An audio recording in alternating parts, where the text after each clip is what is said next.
Welcome to Essential English. Your journey to English mastery starts here. Whether you're a beginner or looking to level up your language skills, we've got you covered. Our channel is packed with engaging content that will make learning English a breeze. From grammar tips to vocabulary boosters, we've got it all. So grab your pens and get ready to dive into a world of words. Explore the pages of our virtual library, where books come to life and knowledge awaits. Let our animated globes take you on a linguistic adventure around the world, discovering new cultures and expanding your horizons. Join our community of language enthusiasts and embark on a journey that will transform your English skills. So what are you waiting for? Hit that subscribe button and let's start this exciting journey together. Essential English, your passport to fluency. Let's get started.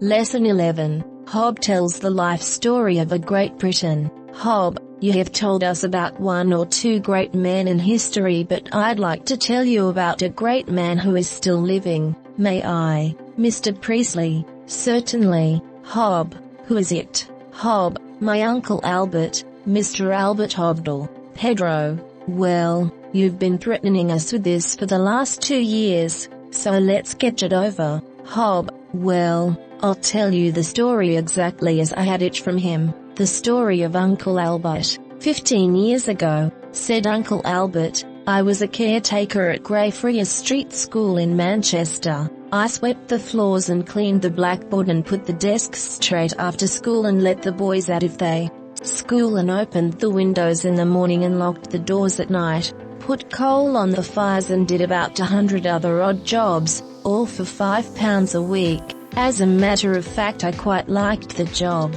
The headmaster, Mr. Brown, was a nice old fellow, friendly and easygoing, and he was always very kind to me. I'd known him for years. In fact, I'd been a boy at his school, though I must say I was no credit as a scholar to him, or to any other teacher for that matter. I was one of those boys who just can't learn, at least can't learn any of the things they teach in school. Now if it was making things with my hands, I was clever enough at that. I could make anything from a fishing rod to a dining table, but reading and writing were completely beyond me, and to this day I can't read or write, and I've never felt that I wanted to. Frida, do you mean to say he can't read or write anything at all? Hob, not a word. He can't even write his own name, for that matter. He can't even say it properly. He always calls himself Albert Abdel, but he's one of the cleverest and best men I know. There's nobody like him for telling a story, not even me, and as a judge of character he is one of the shrewdest I've ever met. He can weigh up anyone in the first few minutes and he is hardly ever deceived in a man. Well, to come back to Uncle Albert's story, I went on quite happily at Greyfriars Street until old Mr. Brown, the headmaster, retired and a new young head, Mr. Johnson, came in his place. Mr. Johnson was quite different from old Mr. Brown. He was the new broom that sweeps clean. He was going to organize everything properly. He would make the school really efficient and up to date. The work was going to be better. The boys were going to learn twice as much in half the time and get more scholarships. The play, too, was going to be organized. The school must win all its football matches and all its cricket matches. All day long you heard nothing but organization and efficiency until you were tired to death of the words. If anyone was inefficient he had to go. Get on, or get out was Mr. Johnson's motto.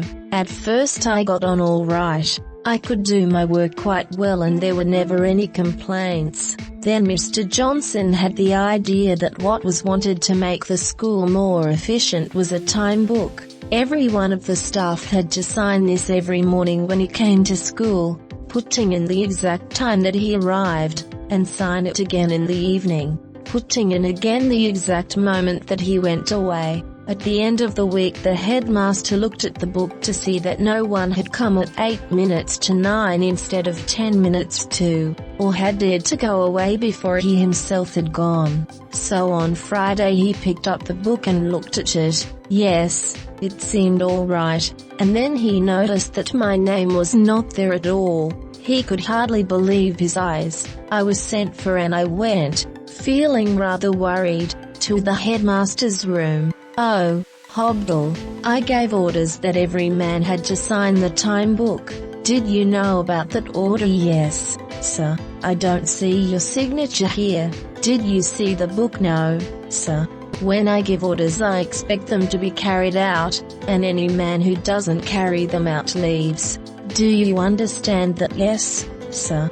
"Well, why didn't you sign?" It was an awkward question, but I felt the only way was to be quite truthful about it. "Because I can't write." "What? Can't write? Good heavens. You'll tell me next that you can't read." "No, sir. I mean, yes, sir. I can't read. This is terrible. I can hardly believe it." An official in an educational establishment that sounded better to him than school, and can't read. "Well, you know I can't have inefficiency here. You must leave. Take a week's notice." "But, sir, I've done this job for over 20 years and no one has ever found any fault with my work. Why should I be dismissed now? The rooms are always well cleaned and warmed, aren't they, Anne?" "Oh, yes, that's all right. But the fact of the matter is I can't have a caretaker in my school who can't read and write." "No, you must go." I went home that evening feeling very worried. I wasn't married, I lived in a little house all by myself and looked after myself, cooked my own food and kept the place very clean and comfortable. At least everyone who came there always said so. I used to be able to lunch, usually bread and cheese, to school with me, as I never had much time during the lunch hour to get a meal then. But I did like to have something tasty for my tea when I got home, a good strong cup of tea, with 3 lumps of sugar, and a kipper, a tin of salmon or a bit of bacon, but, above all, sausages. I was, and am, a great man for sausages. If ever I felt downhearted I used to find that a good plate of fried sausages always cheered me up again.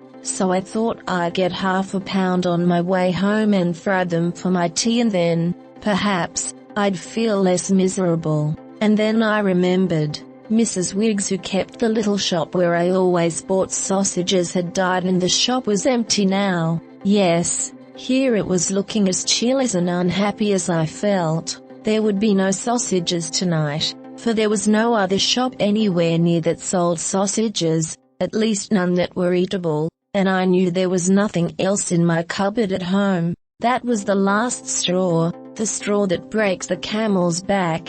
Just when I needed sausages most, there wasn't a sausage anywhere. I can't understand why there isn't more than one good sausage shop in the whole of South Manchester, I said, feeling really bad-tempered. And then I stopped. An idea had struck me. Why not? I'd a little bit of money saved and I'd no job now. Why shouldn't I take Mrs. Wiggs' shop and sell sausages?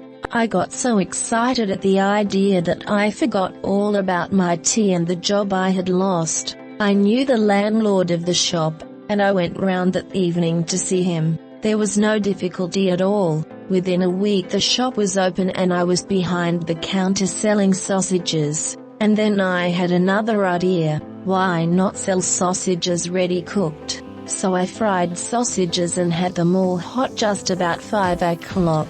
It was a cold, foggy November just then, and I kept the shop door open so that the smell of fried sausages floated out into the street. Soon I was selling them as fast as I could fry them. Mind you, they were good sausages. I knew a good sausage when I saw one, and in my shop there was nothing but the best. I used to sell them on small sticks. I was the first man in England to think of that idea with a piece of bread. Before the month was out I was employing 2 assistants in the shop and still I couldn't sell sausages fast enough. Then I had another idea. I engaged a boy with a bicycle to go round and sell hot sausages in the streets. I had to hire a bicycle, 5 shillings a week it cost me.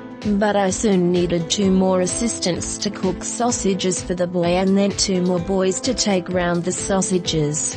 Hobdell's sausages were becoming known and I had started on big business. I opened 2 more shops and still couldn't supply all my customers. It was then, too, that I started to manufacture sausages instead of buying them wholesale. But summer came and I thought there would be very little business now until the winter. It was a beautiful hot summer. No one wanted hot sausages. In fact, no one wanted hot food at all. Then came another idea. As no one wanted to do any cooking, why not supply customers with cold food ready cooked? And so the boys went round on bicycles with cold sausages on little sticks, and we sold more in summer than we had done in winter. But I don't need to tell you any more about how the business has grown since then. From that first day I have never looked back. You must have seen the boys on the bicycles and Hobdell's sausage shops in every street of London. Now they're in every street in England you have seen, I expect. The advertisements in the daily papers: eat more sausages, sausages are best, buy British. Hobdell's sausages are British to the backbone. Every cinema in the country has shown the film The Birth of a Sausage. Aeroplanes have roared through the Dell's sausages in the sky. I spent £50,000 last year on advertising. People who haven't heard of Shakespeare's Place have heard of Hobdell's sausages. There are 10,000 men and girls frying sausages for me now. I've extended my factories as far as I can and am looking now for a bigger building with enough land round it for 100,000 pigs.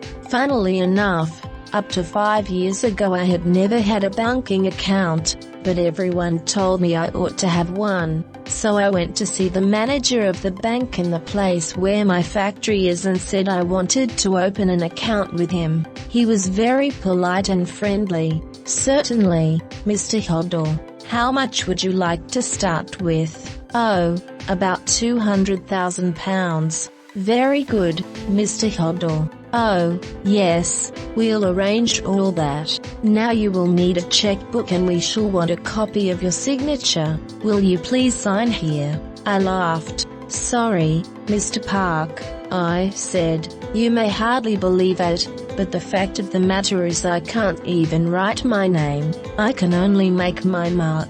The manager was certainly surprised, but feeling, I suppose, that to a man with such a good balance in the bank he must say something pleasant, he said, "You do surprise me, Mr. Hobdell, and yet you have made such a success.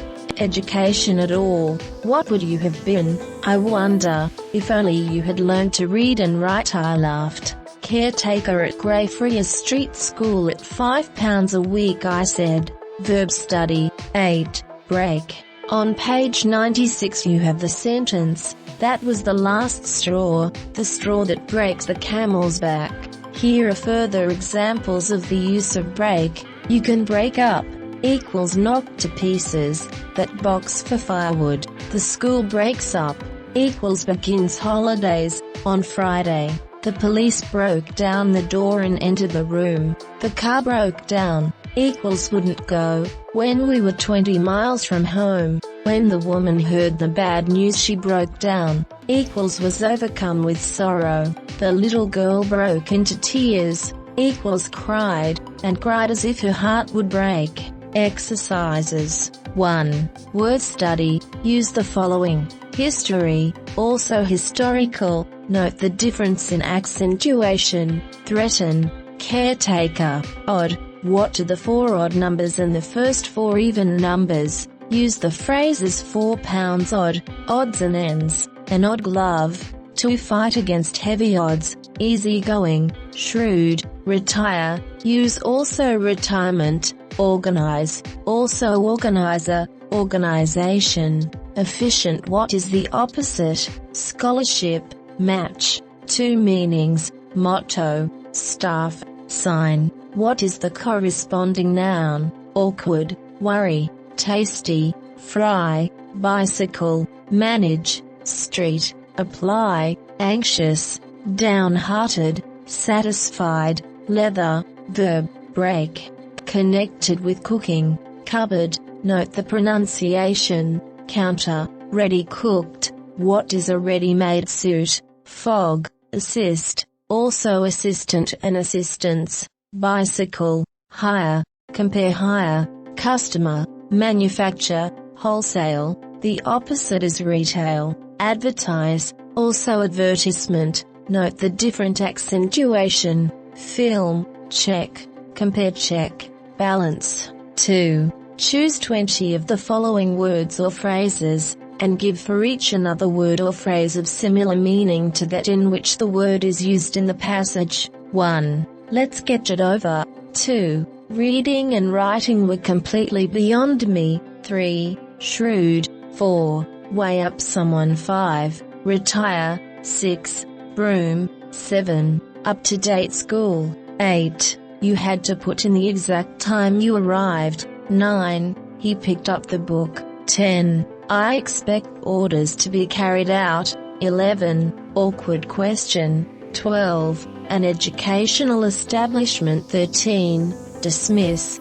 14. I fell downhearted. 15. I am a great man for sausages. 16. The shop looked cheerless. 17. An idea had struck me. 18. The smell floated into the street. 19. I engaged a boy. 20. Manufacture. 21. Wholesale. 22. Extended my factories. 23. To open an account. 24. As a matter of fact. 25. A good balance in the bank. 26. From that first day I have never looked back. 3. Choose 10 of the following words and give for each another word or phrase opposite in meaning to that in which the word is used in the passage. Clever, best, organize, efficient, up-to-date, win, truthful, content, strong, downhearted, there's no word up-hearted, clean, closed, ready, polite, success. 4. Make the following sentences negative. 1. He lived in a house all by himself. 2. He used to take his lunch to school with him. 3. He had some sausages in the house. 4. I knew there was something else in the cupboard at home. 5. I forgot about my tea. I thought about the job I had lost. I went back to the school. 5. Turn into indirect speech the following. For example, direct, Hobbes said, I will tell you about my uncle. Indirect, Hobbes said that he would tell them about his uncle. 1. I will tell you the story exactly as I know it. 2. I am a caretaker at Greyfriars Street School. 3. I can't write my own name, but I can tell a good story. 4. Mr. Johnson said, get on, or get out. 5. Mr. Johnson said, Hobdle, do you know about that order? 6. Why didn't you sign the book? He said. 7. Mr. Johnson said, this is terrible. I can hardly believe it. I can't have such inefficiency here. You must leave. Take a week's notice. 6. Comprehension exercise 1. What was Albert's work as a caretaker? 2. What is your opinion of Albert? A. As a scholar. B. As a businessman. 3. What did Hobbes mean when he said Albert could weigh up anyone in the first few minutes? 4. How was Mr. Johnson different from Mr. Brown? 5. What was Mr. Johnson saying for his school? A. In work. B. In sport. 6. What was Johnson's motto? 7. What was the aim of the time book? Do you think it was a good idea? 8. What does take a week's notice mean? 9. What did Albert like to eat? 10. Why couldn't Albert buy sausages on this particular evening? 11. What sort of an evening was it when Albert opened his shop for the first time? Why did he leave the door open? 12. Why did he think there would be very little business in summer? How did he overcome this difficulty? 13. Mention some of the advertisements that Albert used. 14. What did his advertising cost him last year? 15. What is a check? Draw a sketch of one and fill in the details. 7. Make sentences of your own containing the following idioms: break up, break down, break into, break off, break out, break the back of, break the ice, break the news. 8. Composition exercises. 1. Tell the story up to Albert's receiving notice as if you were Mr. Johnson. 2. What would be your duties if you were a caretaker? B. A schoolmaster. C. A shopkeeper. 3. Tell in about 400 words the story of Uncle Albert. 4.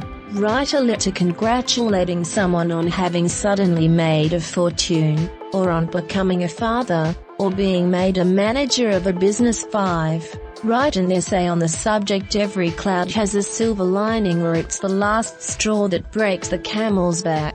Thank you for joining us on Essential English. We hope you enjoyed today's lesson. Remember, learning English can be fun and exciting, just like our little friend here. Don't miss out on more engaging English lessons by subscribing to our channel and hitting the bell icon. Stay connected with us and join us next time on Essential English. Together, let's unlock the world of language.